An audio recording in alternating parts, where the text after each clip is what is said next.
Good afternoon mga ka-ambisyosa, ang inyong dentistang farmer. Ay 2 weeks hindi nakapag-scout doon sa mga may bunga natin, no? So, ang topic ko po ngayon is medyo paulit-ulit. But please, sa mga co-farmers ko sa aviark or langka or sa mga interested sa jackfruit na gagawing farm, or kahit mga backyard, please share nyo po ito. I-share nyo po kasi paulit-ulit na lang natin ito ipopost. Ang pag-identify po ng male and female flowers ng jackfruit. Kasi nung may short meeting kami dito sa farm yesterday kasama ang Sagrex, may nag-question po kasi na bakit daw yung langka niya, yung bunga ng langka niya laging nasisira. Bakit laging nasisira? Bakit laging nangingitim? So yun po pala, hindi niya alam na meron palang male and female flowers ang jackfruit. So ngayon po, i-identify ulit natin, okay, ang pag-identify ng male and female jackfruit. So ito po yung nabubulok na male jackfruit. And this is female jackfruit.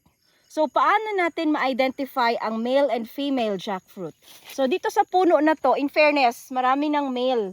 Ibig sabihin, bobuelo na. And this is the first female ng puno na ito.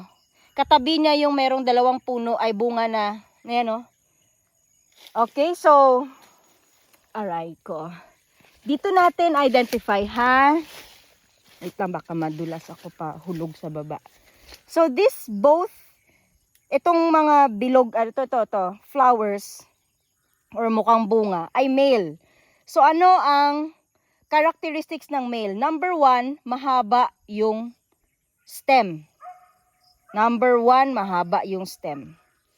Second, elongated yung itong flower niya or bunga niya. Hindi po ito nagiging fruit. Ha? So, meron maganda itong napuntahan kong puno kasi nandito yung stages. Okay, oh. Meron tayong male dito, oh. Papansin nyo, yan ha. Elongated, thin. Thin yung stem, elongated itong bulb niya. Or bud. So, ito yung first stage niya. Magiging ganito din siya pag lumaki. Yung third stage niya is maglalabas po siya ng pollens. Yan po yung mga yellow. Ito yung pollens na ipopollinate dito kay female. Nakikita nyo po, okay? Yan si male. Ang lifespan ni male is saglit lang. After niya mapollinate ito, nararotten, nagkakaroon ng mga fungus. Kaya sabi din sa Sagrex, once may fungus na, remove. So ngayon, i-remove ko po siya, ha. Although pwede naman natin i-hand pollinate.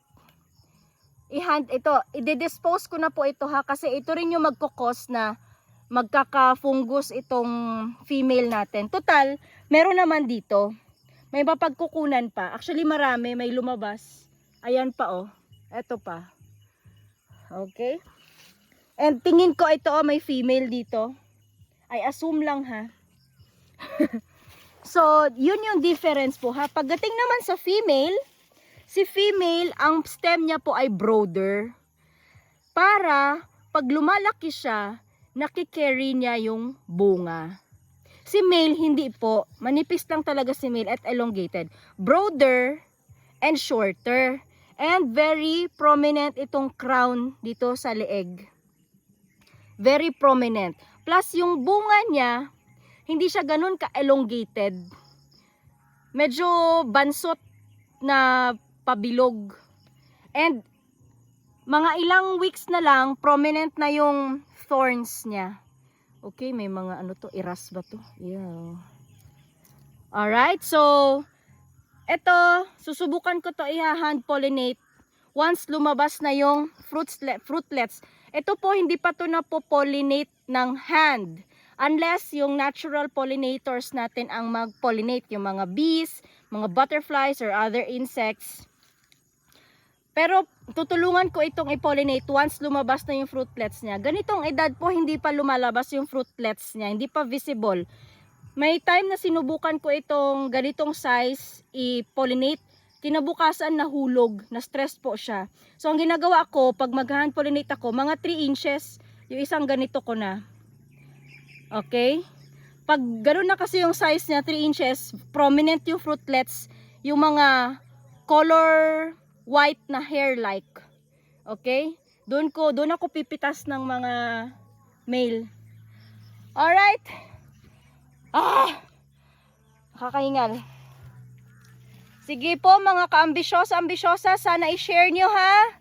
Kasi marami tayong mga, actually maraming nang may tanim ng langka na kahit native. Pero nagkaedad na lang po sila, hindi nila alam na may male and female flowers ang jackfruit.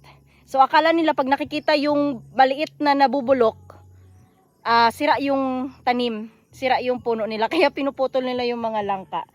Alright, sana may natutunan. Don't forget to like, follow, and share. Dentistang Farmer.